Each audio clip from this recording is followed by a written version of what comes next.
6년 전 출근하려고 머리를 말리고 있는데 어떤 여자한테서 장문의 카톡이 왔습니다. 대략적인 내용을 말씀드리자면 이혼할 생각이 없으신 것 같아서 연락드렸다. 그쪽 남편이랑 2년간 연애 중이고 갈 때까지 갔다. 뭐 이런 내용이었습니다. 지금은 무덤덤하게 말할 수 있지만 당시에는 뒤통수를 세게 맞은 듯한 느낌이 들며 숨이 막힐 정도로 어지러웠습니다.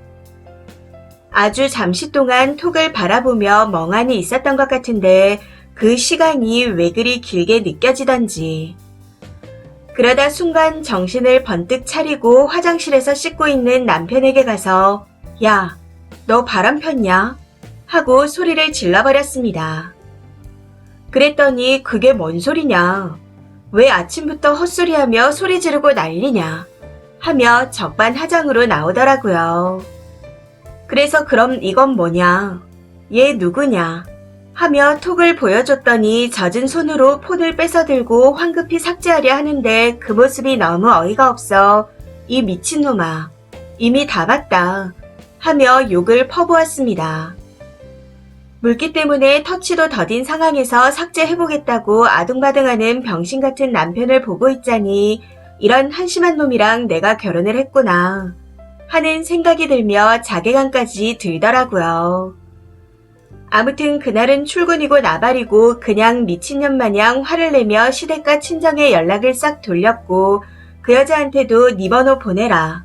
아니면 네가 나한테 전화해라. 하고 톡을 보냈습니다. 제 연락을 확인하자마자 전화를 해오기에 통화를 하게 되었는데 싸가지 없는 말투로 언니 남편이 이랬고 저랬는데 이혼 안 하실 거예요. 나 같으면 안 살아요. 하면서 비아냥거리기까지 하더군요. 듣는 내내 토할 것 같으면서 마치 꿈을 꾸고 있는 것 같은 느낌이 들어 믿기지가 않았습니다. 나중에는 만나서 이야기하고 싶다 하는데 갑작스럽게 벌어진 일이라 이해가 안 되는 상황이었고 얼굴을 맞대고 얘기할 용기가 나지 않아 거절했습니다.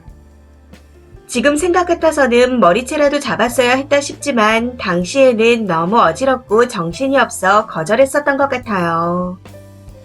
아무튼 상간녀에게 전화로 들을 건 다 들은 것 같으니 나한테 연락하지 마라 하고 말한 뒤 전화를 끊어버렸고 곧바로 남편에게 이혼하자 했습니다. 동시에 친오빠한테 자세한 이야기는 엄마한테 들으라 하고 데리러 와달라 연락을 했었죠. 남편은 무릎을 꿇고 미안하다. 다시는 그러지 않겠다. 내가 미쳤었나 보다. 하고 계속해서 빌며 진짜인지 가짜인지 모를 눈물을 흘리는데 실감이 안 나서 그런지 제 눈에서는 눈물 한 방울 흐르지 않았습니다. 그저 심장이 미친 듯이 뛰는 걸 진정시키느라 힘들었던 기억이 나네요. 아무튼 이후 짐을 대충 챙겨들고 오빠 차를 타고 친정으로 갔었는데 친정까지 올 깡은 없었는지 찾아오진 않았지만 대신 연락을 계속해서 주고받았습니다. 당시 남편은 이혼만은 절대 못한다며 쌩 난리를 쳤었지만 어디서 이것저것 알아본 건지 얼마 후 순순히 이혼하자 하더군요. 합의 이혼으로 진행했고 재산 분할로 아파트 금매가 금액의 반과 위자료 3천만 원을 받고 끝냈습니다. 전 남편 놈이 바람을 핀 걸 알게 된 이후 협의를 마무리하기까지 3주 정도 되는 기간이 걸렸었는데 그 기간 동안 내내 울기만 했던 것 같습니다. 이후 완전히 이혼 절차가 마무리되기까지는 더 오랜 기간이 걸렸고 그 사이에도 술만 먹으며 울고불고를 반복했었죠. 짧다면 짧은 기간이었지만 정말 믿었던 사람이라 배신감이 너무 컸었기에 마음고생이 심해서 오랜 기간 정신과 약도 복용했습니다. 술만 먹으면 나쁜 마음이 들기까지 해서 이번 이야기까지 나왔었는데 그래도 시간이 점차 지나면서 이상하게 괜찮아지긴 하더라고요. 제 경우에는 시간이 약이라는 말이 정말 맞는 말이더군요. 그렇게 시간이 흘러 현재는 이혼 딱지가 붙긴 했지만 정상적인 직장 생활을 하며 남친도 사귀면서 평온하고 평범하게 잘 살고 있었습니다. 그런데 며칠 전 밤 10시쯤 인스타 DM으로 언니, 이렇게 딱 두 글자가 와 있는 겁니다. 프로필 사진이 아기 사진인데 누군지 몰라 들어가 봤더니 몇몇 친구가 건너 보이더군요. 해서 내가 아는 동생인가? 하는 생각이 들어 누구냐 물었습니다. 그랬더니 그때 땡땡 오빠 여자친구였던 사람이다. 하는 답장이 왔네요. 그걸 보자마자 갑자기 그때 악몽이 떠올라 뭐 때문에 연락했는지 모르겠지만 말 섞기도 싫고 귀찮고 짜증나니 차단할게요. 하고 보냈습니다. 그랬더니 죄송했다며 혹시 통화 가능하시냐며 계속 보내오기에 지금 잘 시간인데 너한테 쌍욕 퍼붓고 기분 상해서 잠들고 싶지 않다. 험한 말 나오기 전에 꺼져달라. 이제 대꾸 안 하겠다. 이렇게 보내고는 바로 차단 후 방해금지 모드로 돌려놓고 자버렸습니다. 그런데 아침에 일어나 보니 부재중 전화가 수십 통이 와 있더군요. 저장은 안 되어 있었지만 그냥 직감으로 그년이다 하는 생각이 들었습니다. 제가 전에 쓰던 번호를 안 바꾸고 계속 쓰고 있던 상태였기에 그 번호로 연락을 한 것 같았습니다. 사실 이때 지난 시간들이 생각나면서 정말 화가 많이 나긴 했었지만 한편으로는 왜 연락을 해온 건지 궁금하더군요. 불행하니 나한테 연락한 건가 싶기도 하고요. 해서 통화를 하게 되었습니다. 통화 내용을 간추려 말씀드리자면 그 일이 있고 나서 땡땡 오빠랑 혼인신고하고 아이도 낳았다. 그런데 자꾸 나쁜 길로 빠진다. 전세 보증금을 다 빼서 투자한다고 돌렸는데 빚이 감당이 안 된다. 술에 취하면 언니 얘기를 자주 하고 폭언과 폭력도 쓴다. 시댁은 연 끊은 지 오래고 친정은 없다. 이 지역에 아는 친구도 별로 없다. 애 분유값도 모자른 마당에 이사까지 가야 한다. 염치 없겠지만 월세 보증금만 빌려줄 수 없겠냐. 황당할 거 나도 알고 있다. 근데 도움 청할 곳이 없다. 오빠가 연락해본다고 해서 내가 대신한 거다. 그동안 너무 죄송했다. 하는 내용이었는데 얼마나 씨부리던지 다 쓰기도 힘들 지경이네요. 저런 되지도 않는 말들을 들으며 많이 황당했지만 얘기를 듣다 보니 지들끼리 이 일로 저를 언급하며 실랑이 했을 상상을 하니 너무 웃기더라고요. 지들이 나랑 무슨 상관이라고. 그리고 시댁과 친정 가정사까지 얘기하는데 도대체 어쩌라는 건지. 무엇보다 제가 왜 그 집 월세 보증금을 빌려줘야 하는 건지 황당하다 못해 웃기기까지 했습니다. 이혼 당시 저는 변호사며 법이며 뭣도 모르고 순진하게 전남편 좋으라고 협의 이혼만 해줬습니다. 상간녀 소송도 안 걸었기에 이혼하고 몇 달이 지나서야 더 못 뜯어낸 걸 후회했었죠. 그런데 다짜고짜 연락해서 돈을 빌려달라니 염치라는 단어가 아까울 정도의 쓰레기 커플이라는 생각이 들었습니다. 나이도 먹을 대로 처먹은 것들이 단돈 500이 없어 가족도 친구도 아닌 전처인 저에게 연락을 했다는 게 참 한심하면서도 웃기더군요. 화가 나는 건 둘째 문제고 돈 때문에 비굴하게 설설 기는 게 어찌나 안타깝던지. 둘 다 신용도가 300점대라 대출도 안 된다며 궁금하지도 않은 이야기를 자꾸 하는데 저도 모르게 웃음이 났습니다.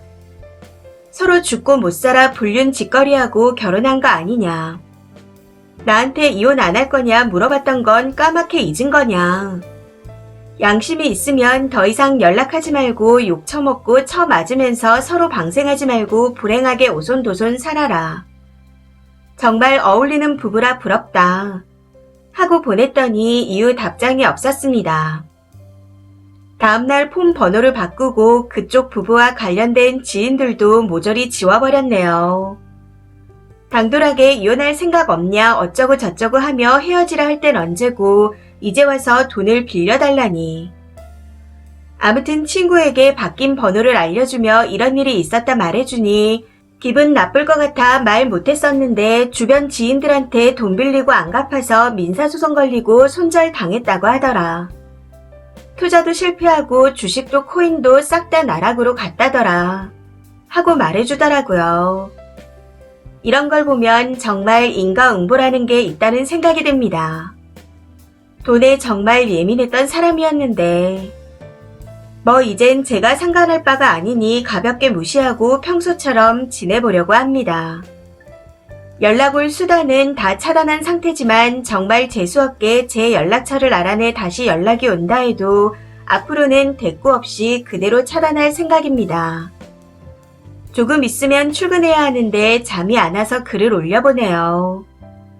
같이 욕해주시면 속이 시원할 것 같습니다. 댓글입니다. 첫 번째. 자작 같다는 분도 있지만 제 지인도 비슷한 일을 겪어서 그럴 수 있다고 생각합니다. 제 지인은 남편이 도박 바람으로 힘들게 해서 이혼하고 경제력 있는 아빠한테 양육권을 줬었는데 5년 만에 재혼한 여자한테 전화가 왔답니다.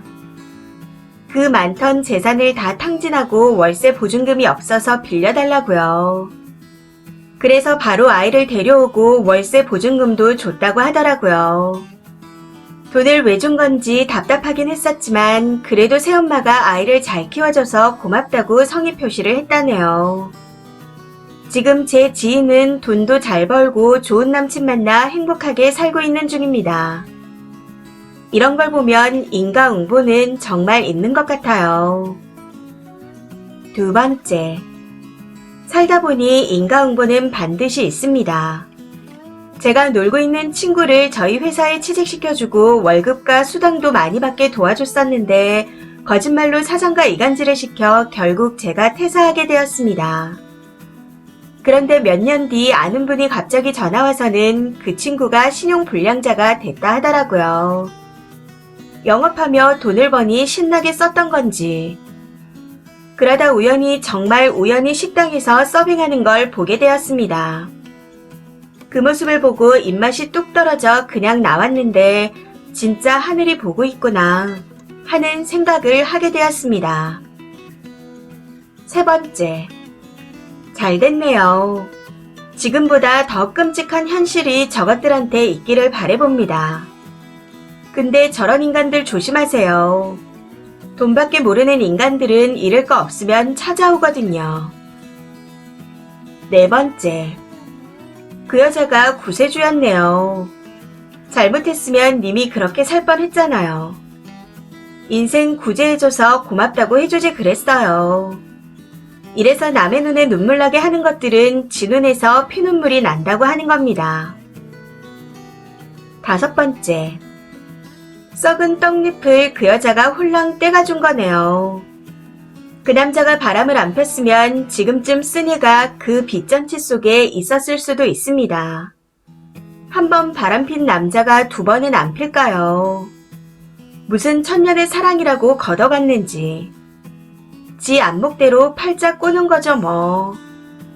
저 같으면 섣불리 차단하지 않고 DM이든 문자든 카톡이든 오는 대로 계속 예쁘게 모을 것 같습니다. 똥줄타게 일십하면서요. 이 사연은 여기까지입니다. 시청해주셔서 감사합니다.